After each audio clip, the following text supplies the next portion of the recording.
বানিয়েছিলাম ভাপা ডিমের ঝাল। তার জন্য প্রথমে 5টা ডিমকে ফাটিয়ে নিয়ে তার মধ্যে নুন দিয়ে ভালো করে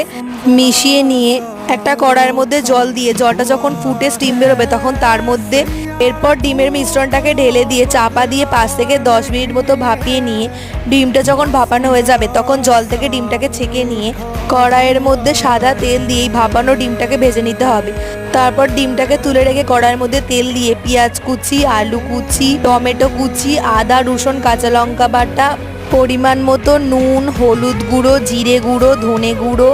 আর পরিমাণ মতো চিনি দিয়ে ভালো করে সব মশলা একসঙ্গে কষিয়ে নিয়ে কষানো হয়ে যাওয়ার পর জল দিয়ে জলটা যখন ফুটতে আরম্ভ করবে তখন আগে থেকে যে ভাপানো ডিমটা ভাজা ছিল সেটাকে ওপর থেকে দিয়ে